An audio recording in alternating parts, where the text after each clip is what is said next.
안녕하세요. 오늘은 정말 많은 분들을 놀라게 했던 사건이죠. 서울 지하철 5호선 방화 사건에 대해 좀 깊이 들여다보겠습니다. 네, 안녕하세요. 출근길에 벌어진 일이라 더 충격이 컸던 것 같습니다. 맞습니다. 저희가 중앙일보, 또 KBS 뉴스 영상 같은 자료들을 좀 살펴봤는데요. 네, 관련 보도들이 돼 있었죠. 이걸 통해서 단순히 사건 개요만 짚는 게 아니라 왜 2003년 대구 지하철 참사 같은 그런 비극은 막을 수 있었는지, 그 핵심이 무엇이었는지 같이 이야기 나눠보겠습니다. 좋습니다.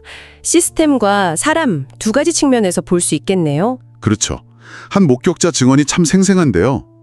범인이 객실 한가운데서 그냥 말없이 노란 액체를 뿌리고는 휴지에 불을 딱 붙여서 던졌다고 하죠. 아, 정말 순식간이었겠네요. 네, 평범한 출근길 지하철이 그야말로 공포의 현장으로 변한 순간이었어요. 자, 그럼 그날 아침으로 한번 가보죠. 네, 사건이 5월 31일 오전 8시 40분쯤이었죠.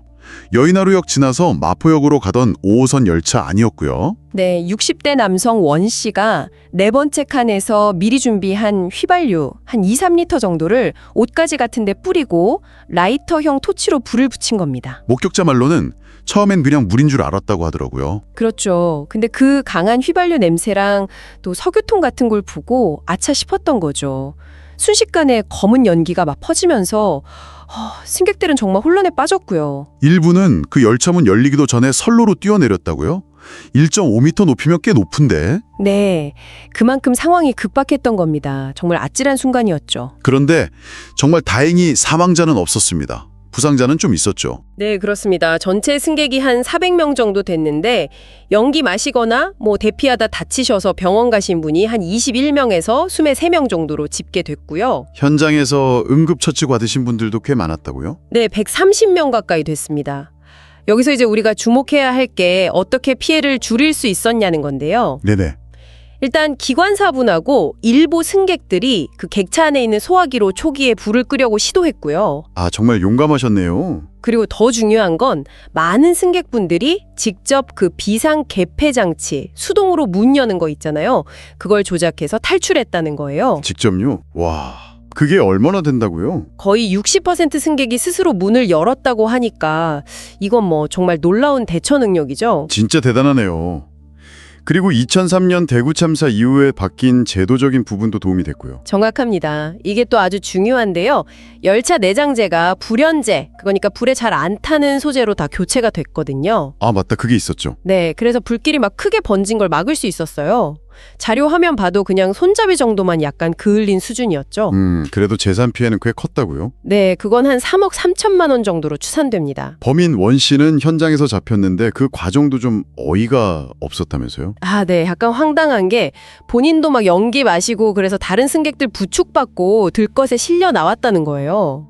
피해자인 척 한 거죠. 그런데 어떻게 잡혔어요? 경찰이 보니까 유난히 손에 검댕이 많이 묻어 있더래요.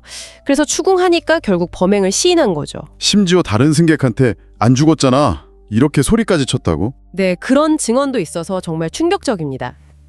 도대체 왜 그런 짓을 한 걸까요? 동기가 뭐랍니까? 경찰 조사에서는 이혼 소송 결과에 불만을 품고 저질렀다고 진술했습니다. 개인적인 앙심이죠. 이혼 소송이요? 네. 근데 이게 또 좀 논란이 된 게 영장 실질 심사 받으러 갈 때 나타난 그 원 씨의 형이 동생 재산 7억 5천 중에 6억 8천을 위자료로 주게 돼서 너무 억울해했다. 이런 얘기를 하고 아, 그런 얘기가 있었군요. 심지어 아내가 고등어 구이를 안 해줘서 이혼했다. 이런 주장까지 해서 좀 논란이 됐었죠. 원 씨 본인도 그 이혼 소송 결과를 좀 공론화하고 싶어서 그랬다고 시인했고요. 계획적인 범행으로 보는 거죠. 휘발유도 미리 사고. 그렇죠. 범행 2주 전에 이미 휘발유를 구매한 점 같은 걸 보면 계획 범죄의 정황이 뚜렷해서 경찰이 심리 분석도 한다고 합니다.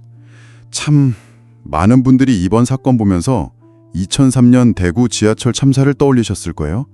그때는 정말 192명이나 희생된 끔찍한 비극이었잖아요. 네, 맞습니다. 그래서 이번에는 왜 결과가 달랐을까? 이게 중요한 질문이죠. 여러 자료들을 쭉 보니까 단순히 시스템이 좋아졌다, 아니면 시민의식이 높아졌다, 이렇게 하나만 볼 게 아닌 것 같아요. 정확합니다. 바로 그 두 가지, 준비된 시스템과 성숙한 시민의식이 같이 작용한 결과라고 봐야 합니다. 시너지 효과죠. 시너지 효과. 네. 아까 말씀드린 그 불연내장제 교체나 뭐 비상시 행동 매뉴얼 강화 같은 시스템 보완이 일단 기본적으로 있었고요. 서울교통공사도 사건 후에 특글 경계 근무 강화하고 빠르게 대응했죠. 네. 하지만 이번에는 정말 시민들의 역할이 결정적이었어요. 침착하게 또 질서 있게 대응하신 거죠. 탈출구 확보하고 서로 막 도와가면서 대피하고요. 심지어 넘어진 그 방화범을 붙잡은 승객도 있었다면서요? 네, 맞아요. 도망가지 못하게 잡고 계셨다고 하더라고요. 정말 용감한 시민들이죠. 그래서 언론에서도 이례적으로 시민들 대응을 인명피해 영영의 기적이다 이렇게 높이 평가했잖아요. 네, 충분히 그럴만 했습니다. 대구 참사의 그 아픈 교훈이 정말 헛되지 않았다는 걸 보여준 거죠.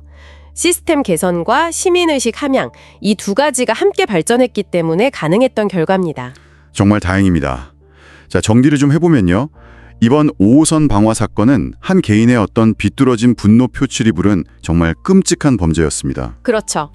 하지만 과거의 그 비극을 교훈 삼아서 우리가 시스템을 개선하고 또 위기 상황에서 보여준 우리 시민들의 성숙한 의식이 더 큰 참사를 막아낸 그런 사례로 기억될 것 같습니다. 네, 전적으로 동의합니다. 시스템과 시민의식, 이 두 바퀴가 정말 잘 굴러갔다고 볼 수 있죠. 네. 하지만 여기서 그냥 다행이다 하고 끝낼 문제는 아닌 것 같아요. 마지막으로 청취자 여러분께 또 우리 스스로에게 이런 질문을 한번 던져보고 싶습니다. 어떤 질문이신가요? 사회에 불만을 가진 개인이 이렇게 불특정 다수를 향해서 극단적인 범죄를 저지르지 않도록 우리 사회가 이런 개인의 어떤 고립감이나 정신적인 어려움에 어떻게 좀 더 세심하게 다가가고 또 미리 개입할 수 있을까 하는 문제입니다. 시스템 정비만큼이나 중요한 고민이네요. 네. 어쩌면 잘 갖춰진 시스템보다 더 근본적이고 어려운 문제일 수도 있겠죠. 우리가 함께 고민해봐야 할 숙제인 것 같습니다.